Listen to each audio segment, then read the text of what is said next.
Welcome back to the deep dive. We are doing something pretty substantial today. I'd say so. This is a big one. Usually, we grab a topic, maybe a specific event or some new scientific breakthrough, we just swim around in it. But today we are sort of looking at the water itself. We're looking at the machinery of how we think. Exactly. It's a massive subject. We are basically tracing the history of the human mind. Or, maybe more accurately, the history of how we've slowly, piece by piece, dismantled the functions of our own mind and handed them over to the tools we build. It's this idea of the cognitive stack. And I have to be honest, going through this research has me looking at my phone, my bookshelf, even my own internal monologue with a whole lot of suspicion. As you should. It changes how you see everything. So to get us started, I want to take you to a very specific place just for a second. Imagine the smell of chalk dust, old wood, maybe that faint scent of incense. We're in a 10th grade religion class. Okay. And it's a Catholic classical school. So a high-stakes environment. The highest. We're talking uniforms, strict discipline, the whole works. The teacher stands up, and this is from the main essay we're covering today by a writer named Arngrimr.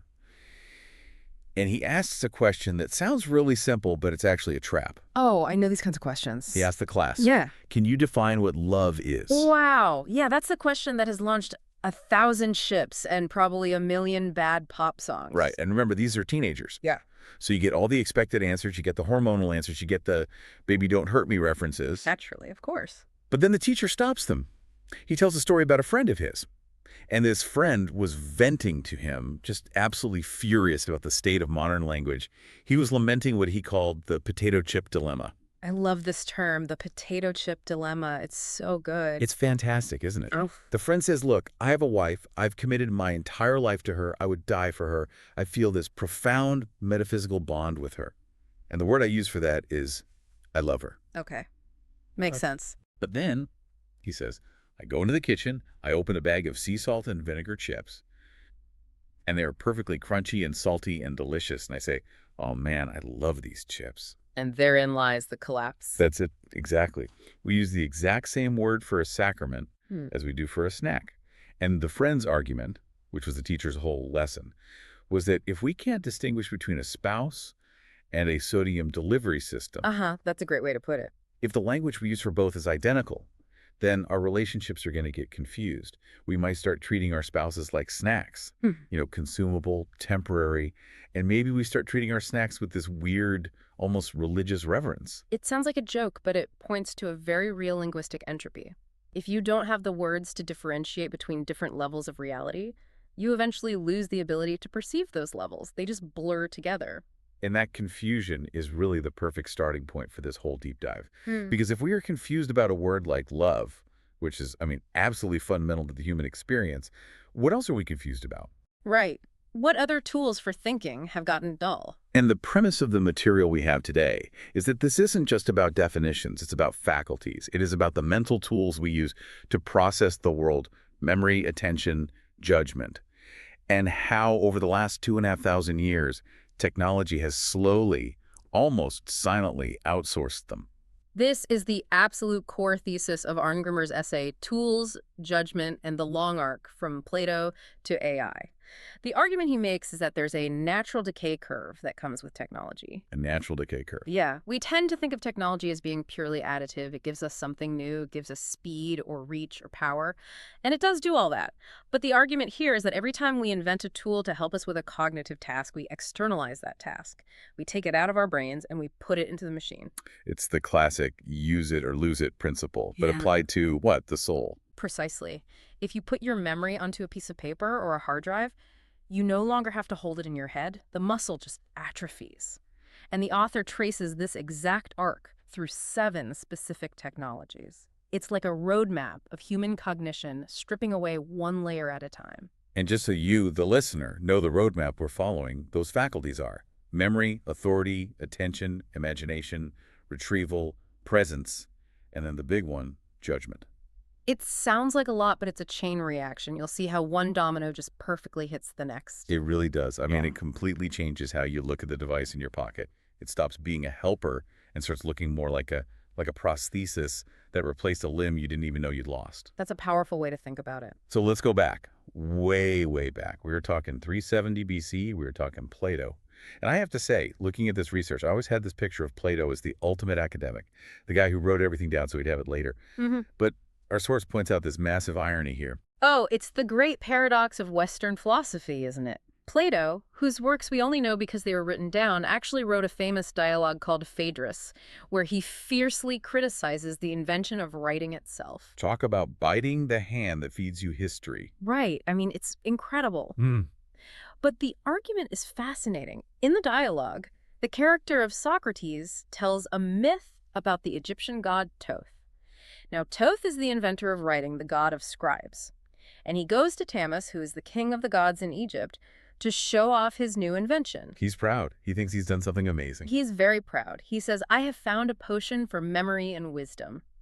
He genuinely thinks writing is going to make everyone smarter because they can now store information outside of themselves. He thinks he's invented the external hard drive. Look, we can save the data. Exactly. But Tammuz the king, the judge, he's not having any of it.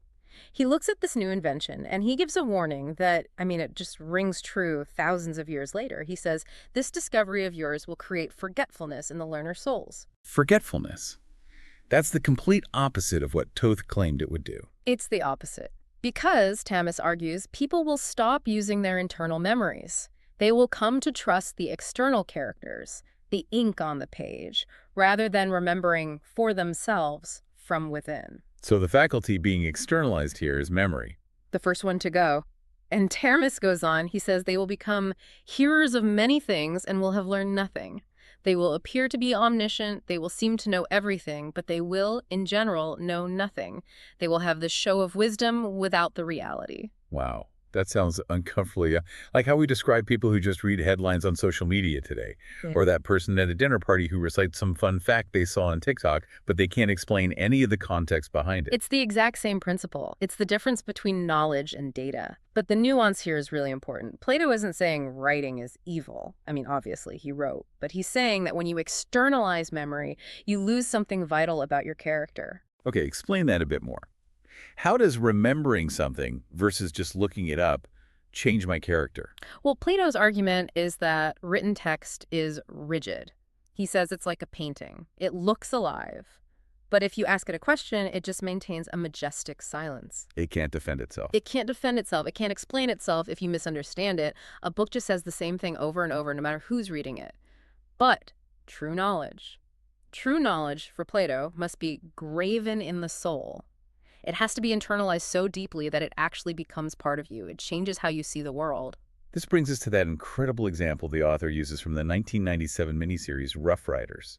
I actually went back and watched this clip after reading the essay. Yeah. And it just gave me chills. It's such a powerful scene. It illustrates the point perfectly. So let me set the scene for you. It's 1898. The Spanish-American War is brewing. You have this group of young, very wealthy American men, Ivy Leaguers, socialites, sons of privilege. Yeah. They're all sitting around in a tent, and they're debating whether they should join the army and go fight. It's a heavy decision. They're scared. They're having doubts. It's a very intellectual, very abstract discussion about safety versus duty. You know, why should we go? What is really the point? Right. They're analyzing the situation logically, and logic, in the face of possible death, often says, hey, maybe stay home. But then one of them stands up. And he doesn't make a logical argument. He doesn't pull out a chart of geopolitical benefits or anything like that. He starts reciting Shakespeare. From Henry V. Specifically, the St. Crispin's Day speech. We few, we happy few, we band of brothers. Exactly that. For he today that sheds his blood with me shall be my brother. And he doesn't just read it off a page. He recites it. He embodies it. You can feel it. He knows it in his bones. And the mood in that room just, it shifts instantly. The doubt evaporates. They aren't debating anymore. They're signing up. They're ready to go to Cuba. So let's pause and analyze that for a second. Why did that work? Why did a speech from a play written hundreds of years earlier about a completely different war change the course of their lives in that moment? Because it wasn't just text on a page. It wasn't just data. Precisely. It worked because that young man had internalized the text.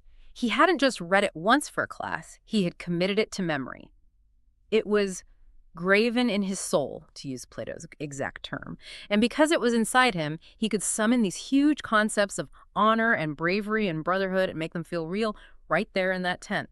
The text provided the form for his courage. If he had had to say, hang on, guys, let me find a good quote about bravery on my scroll, or, let me Google motivational speeches for war, you would have had zero power. It would have failed completely. It would have been a reference. And references are weak. Internalized memory is strong. The externalized memory, the book, the scroll, the Google search, it's passive.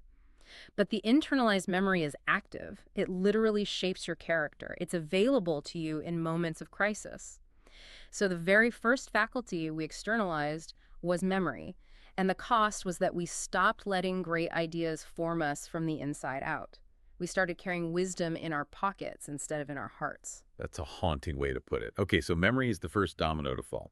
We've moved from the oral tradition to the written word. Now let's jump forward. A long way forward, about 1800 years. We're at 1440 AD Gutenberg, the printing press. The machine that arguably built the modern world. And again, the author finds this delicious irony.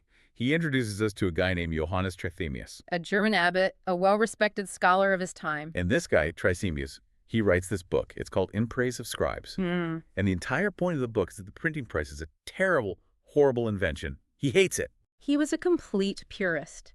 He argued that copying books by hand was a kind of spiritual labor. He said, the dedicated scribe, the one who copies the scriptures, preaches for all time. He thought the physical act of writing disciplined the mind, that it was a form of meditation. And he thought the printed books would encourage, what, laziness? Haste, superficiality, and laziness. He was worried people would just skim, that they wouldn't value the words because they were so easy to produce. Well, but here's the kicker. He had his book printed. He did. He absolutely had to. He realized that if he wanted anyone to read his warning about the printing press, he had to use the printing press. It was the only way to get his message out widely. The medium had already won. So memory was already being externalized by writing. What faculty did the printing press externalize? Authority. Okay, unpack that for me. Because we usually think of the printing press as something that spreads truth, right? The Reformation, the Enlightenment, the democratization of knowledge. And it did that too. It's not one or the other. But think about the psychology of a book before the press. Before 1440, a book was an incredibly rare and precious object. It could cost a fortune months, sometimes years, of an average person's wages. It was written on vellum, right, which is animal. Exactly. You literally had to kill a whole herd of sheep just to make one copy of the Bible. The labor, the materials, it was immense. So if a book even existed, it was because someone, somewhere, deemed it valuable enough to spend that kind of incredible capital. Precisely. There was an inherent economic filter built into the medium. You didn't copy a grocery list or some half-baked conspiracy theory onto vellum. The medium itself implied value. So our brains, over centuries, evolved a heuristic. If it is written in a book, it must be true, or at the very least, important. But then Gutenberg's press comes along and makes books cheap. Dirt cheap, relatively speaking. You can mass produce them. But, and this is the absolute crucial point, our brains didn't update the heuristic. We still saw the printed word and gave it that unearned weight of authority.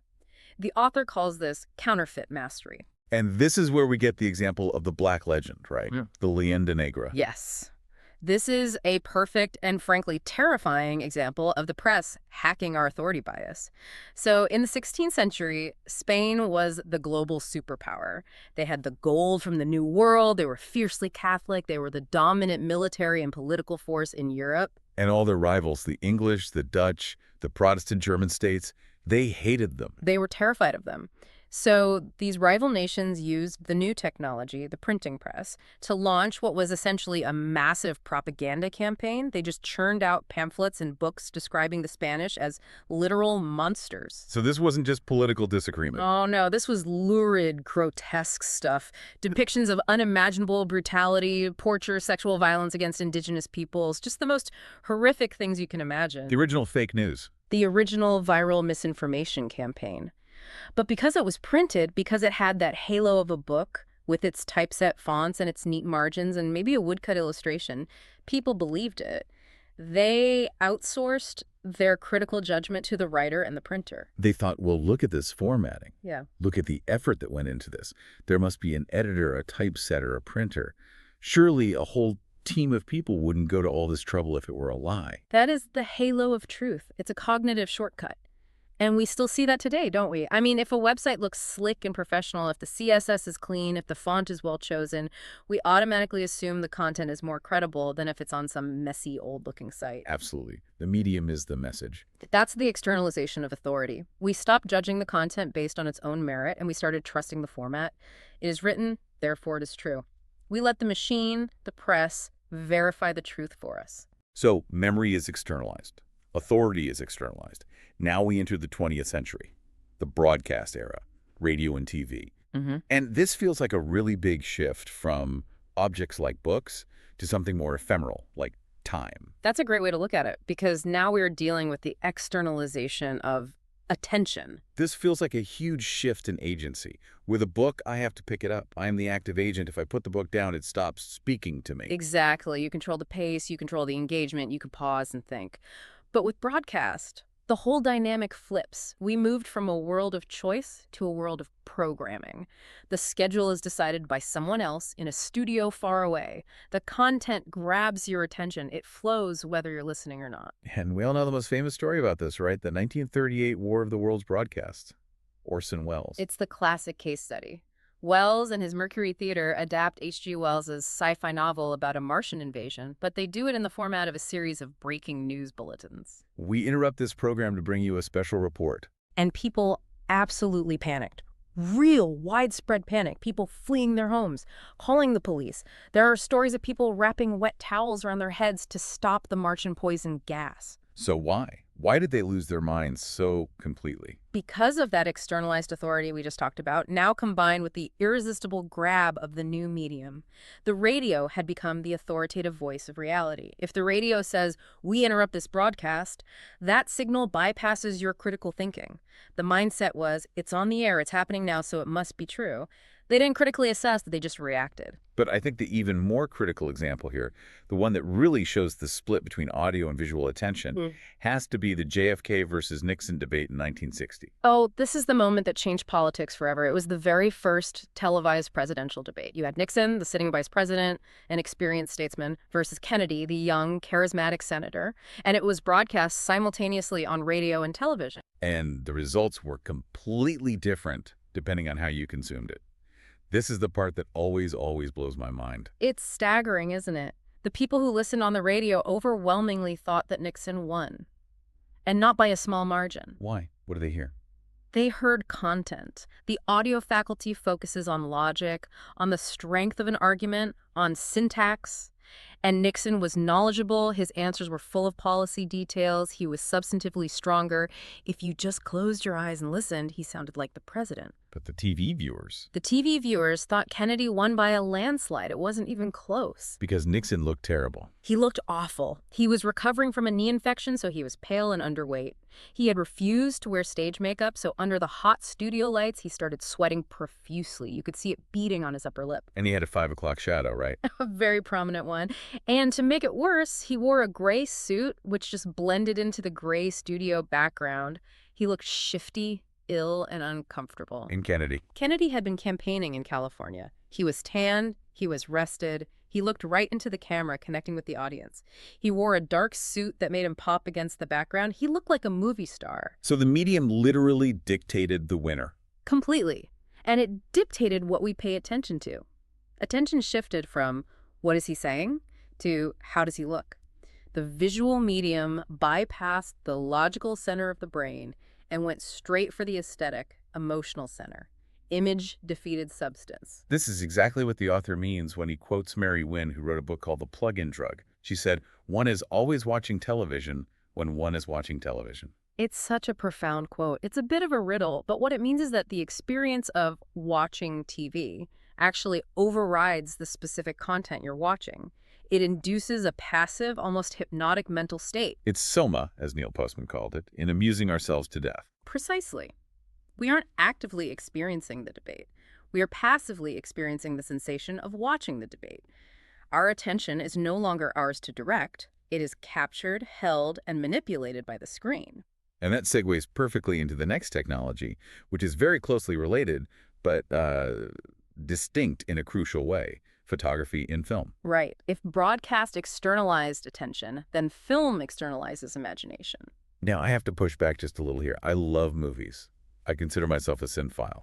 Are we really saying that watching a film by Kubrick or Spielberg or Kurosawa destroys imagination? Isn't it a creative act? Doesn't it inspire us? It is absolutely creative for the creator. Spielberg is using his imagination at the highest level, but for the viewer, the argument is that it's a substitution. Think about reading a book. When you read, you are doing some serious heavy lifting. You're co-creating the world. You are. The author says the castle stood on a jagged cliff overlooking a stormy sea, but you have to build that cliff in your mind. You have to decide what kind of rock it is, how the light hits the stone, you have to hear the waves, you have to conjure the dragon in the tower. It's active work. It's the hinge faculty, as the source calls it. Exactly. Imagination isn't just daydreaming about unicorns. It is the crucial hinge faculty between perception and judgment. It is the ability to stress test reality, to ask, what if this were otherwise? It's how we practice for the real world. We run simulations in our heads. If I say this to my boss, what might happen? That's an act of imagination. But film does all that work for you. It does all the work. It gives you the image, the sound, the music to tell you how to feel, the editing to tell you where to look and for how long. It's a pre-packaged, imaginative experience. And the author has this personal rule about this with his own kids and The Lord of the Rings, right? Yes, and I find this fascinating. She refused to let his sons watch the Peter Jackson movies until they had read the books, all of them. Which is a bold move. I mean, those movies are basically the Bible of modern fantasy cinema. They're incredible. They are. But his reasoning is really sound. He wanted them to imagine the hobbits, to imagine the terror of the Nazgul, to build the White City of Minas Tirith in their own minds first. He wanted them to create those neural pathways themselves. Because once you see the movie... You can never unsee it. It's burned in. Exactly. Once you see Elijah Wood as Frodo, Elijah Wood as Frodo forever, the movie creates a canonical image that overwrites your own personal imaginative work. It colonizes your mind's eye. So I saw replaces. I imagined. And the danger isn't just about how you enjoy a fantasy book. It's linked to judgment. Remember, judgment requires you to simulate consequences. If I do X, then Y or Z might happen. That is an imaginative act. If you atrophy that imaginative muscle by only consuming prepackaged images, you weaken your ability to predict consequences and see alternatives in your actual life. That's heavy. We think of imagination as child's play, but you're saying it's actually the simulator for adult decision-making. That's the argument. If you can't imagine a different future, you are completely trapped in the present. Okay, let's move into the digital age. This is where things really start to accelerate. We're talking about the internet. The internet. And the faculty being externalized here is a dual one, retrieval and synthesis. And the core problem is that we confuse access with knowledge. We absolutely do. We think because we can find the answer on Google in 2 seconds, we know the answer, but we don't. We just know where the answer lives. There's a huge difference. The author uses this great anecdote here that he calls the Wikipedia game.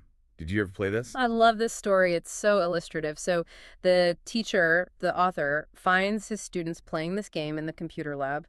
They start on a random Wikipedia page, say the Roman Empire, and then the computer generates a random target page, say SpongeBob SquarePants. Okay, and the goal is to get from the Roman Empire to SpongeBob using only the blue hyperlinks in the text. Right. Click by click. No searching. And the students are just struggling. They're clicking randomly. Okay, maybe Rome connects to concrete. Does concrete connect to modern buildings? They're lost. And the teacher jumps in and just crushes them. He wins easily, every single time. So why? Is he just a faster reader?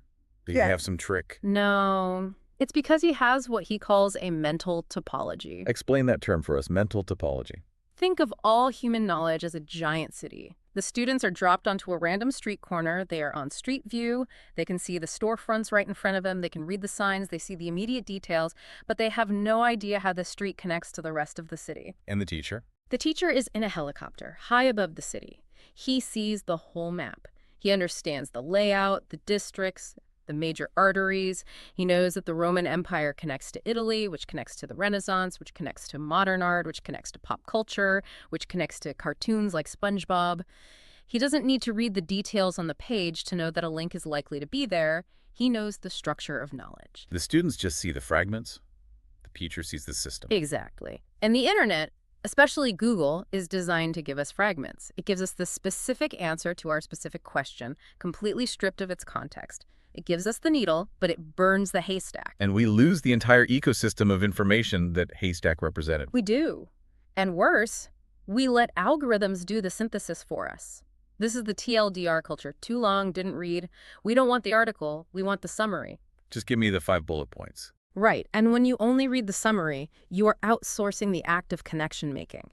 You're trusting the summarizer's bias, their interpretation. We have, citizen journalists who find one fact online, one isolated data point, and they think they understand a complex geopolitical conflict. They have one dot, but they have absolutely no idea how to connect it to any of the other dots. So I Googled it becomes the new I studied it. And that is a profoundly dangerous illusion. It's the illusion of competence without any of the underlying structure of knowledge. Which brings us, inevitably, to the device that puts the internet in our pocket, the smartphone. The smartphone. And the faculty being externalized here is presence. Now that's deeply ironic because the whole sales pitch of a phone is that it connects us.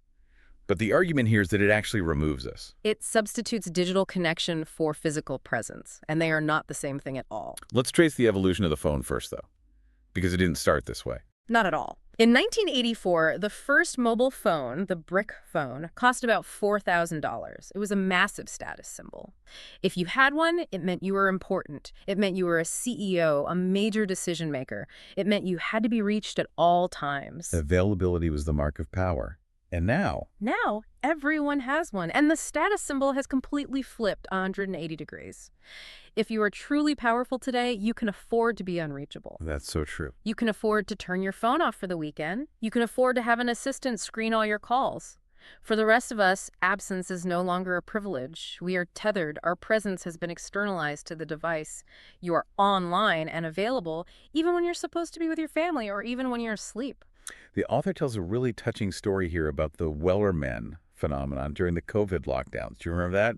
The sea shanty that went viral. Oh, it's hard to forget. It was absolutely everywhere on TikTok. This Scottish postman, Nathan Evans, just singing a 19th century wailing song in his bedroom. But why that song? Why at that moment? What was going on there? It's a fascinating case study in what we lost.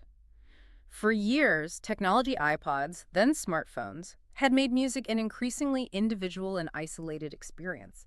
You put in your earbuds, you curate your personal playlist, you isolate yourself from the world around you, individualized consumption. I'm living in my own personal soundtrack and you're living in yours. Exactly. But then COVID hit. And we were all physically isolated. We were forced into our separate bubbles. And suddenly, the song comes along.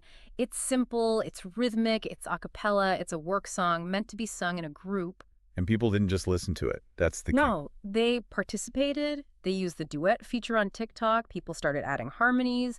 Someone else added a fiddle part. Someone banged on a table for a drum beat. Someone else came in with a deep bass line. They turned it into this massive, spontaneous digital choir. It broke the bubble. It revealed this deep, desperate hunger for social music, for shared presence, for harmony. We collectively realized that the kind of presence the smartphone usually offered, the likes, the views, the comments, was so empty compared to the feeling of actually participating in something together. But there's a much darker side to this smartphone presence as well.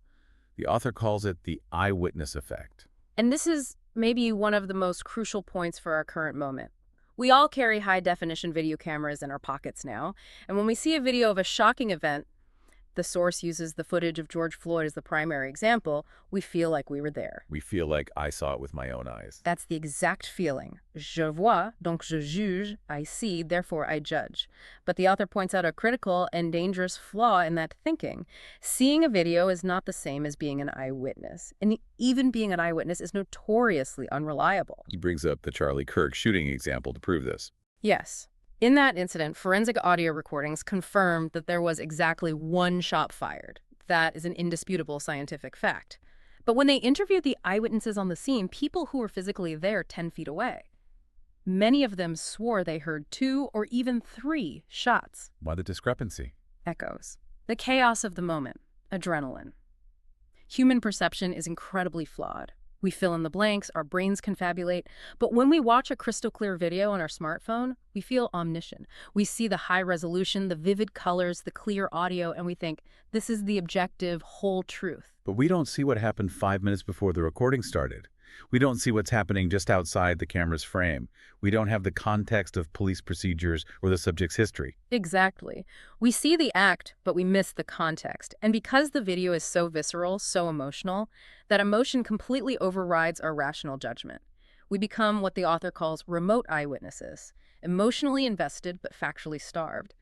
We have the sensation of presence without the responsibility of understanding the full situation. So let's just look at the scorecard for a second. We've hollowed out memory, authority, attention, imagination, retrieval, and presence. What is even left? Just one thing, the capstone of the entire human mind: judgment. And this is where artificial intelligence enters the chat. Technology number 7, AI, the final boss. The author makes a very strong argument that AI isn't just another tool in this long line. It isn't just the next thing, it's the culmination. It collapses the entire stack into one interface. It really does. Think about it. An AI like ChatGPT has access to all the memory in the world, all the data ever written. It speaks with total authority. It sounds confident and correct even when it's completely making things up or hallucinating. It's designed to capture our attention. It can generate images and text, replacing our imagination. It retrieves and synthesizes information instantly. And it is always present. It has all the faculties we've already given away. It's the ultimate external brain. So what's the specific danger? Why shouldn't we just lean back and let it do the work? The specific danger is that we don't just ask it for information anymore. We ask it for conclusions. We ask it to judge for us. We do, Right. exactly. We aren't just using it to retrieve data. We are saying, ChatGPT, summarize this long article for me. Give me the top 3 options for my family vacation.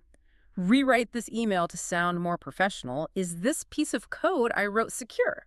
We are outsourcing the final and most important step, the decision-making process. And this is where the author introduces what he calls Arngrimr's law. And this, I think, is the most important concept in the entire essay. Okay, lay it on me. One cannot meaningfully check that which one was not capable to produce by themselves in the first place. Okay, let's say that again. One cannot meaningfully check that which one was not capable to produce by themselves in the first place.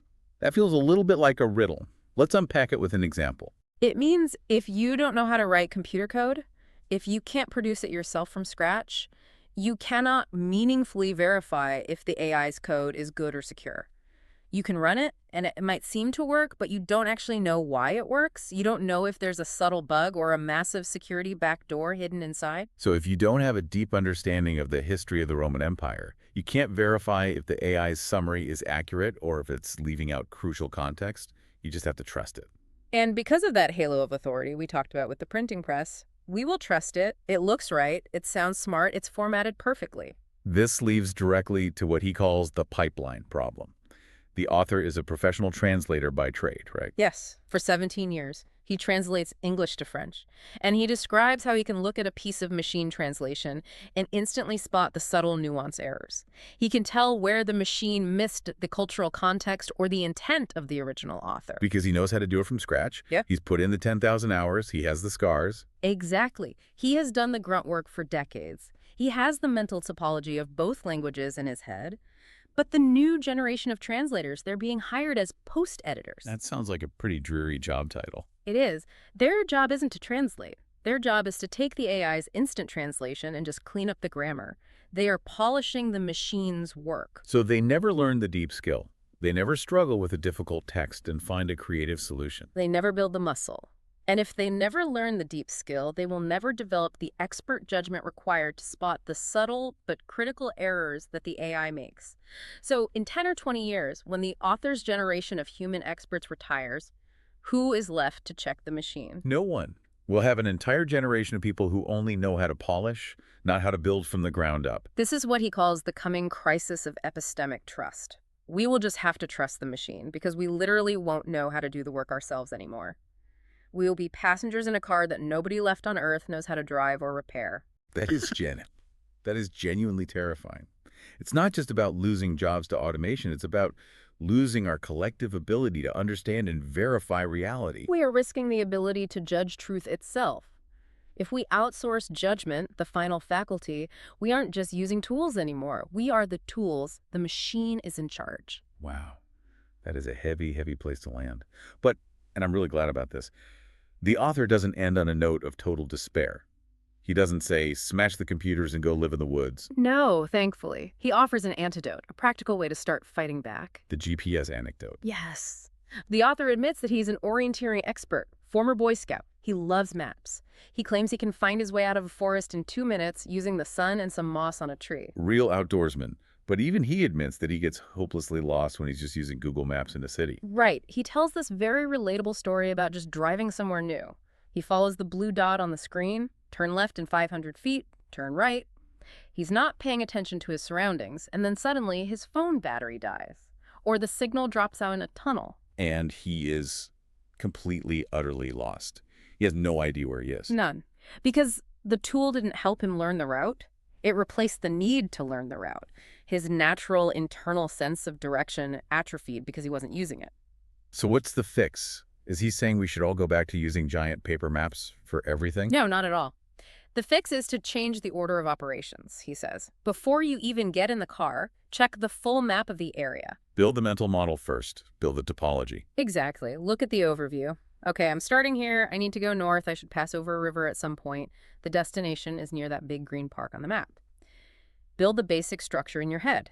Then, get in the car and use the GPS as an aid, as a confirmation tool, but not as a crutch that you're completely dependent on. So the diagnostic test for all of this, for every single technology we've discussed today, is to ask yourself, can I do this without the tool? That is the fundamental question. Do I know where I am without the blue dot? Can I define the word love without pulling out the dictionary? Can I defend this political argument without just sending a link to an article? Can I write this email myself without asking ChatGPT to do it for me? If the answer is yes, then the tool is your servant. It's making you faster, more efficient. But if the answer is no, then the tool is the master, and you are in deep trouble. And that's the recurring mistake humanity keeps making. We confuse the tool's output for our own capacity. We think we are smart because our phone is smart. We think we are present because our camera's on. We think we have judgment because we can click a like button. But we have to reclaim the cognitive stack. We have to intentionally do the work. We have to keep the memory, the imagination, the authority, and the judgment inside us. We have to be able to verify what the machine tells us. It's the only way to remain fully human. So here's my final thought for you, our listener. And it's a bit of a challenge. Sometime in the next week, try to do just one thing without the tool. Navigate to one new place without the GPS. Just look at a map first, build that mental model, and then try to drive. See how it feels. Or try to actually remember a phone number. Seriously, learn your partner's number or your best friend's number by heart, the way we all used to. Or, here's a big one. Try to define a big, abstract word like justice or truth or beauty without Googling it. Just sit with a piece of paper and a pen and actually wrestle with the concept yourself. See what your own mind produces. Reclaim a little piece of your own mind just for a few minutes. Exercise one of the faculties. Because if you don't use it, you will absolutely lose it. Thanks for diving deep with us. We'll see you next time.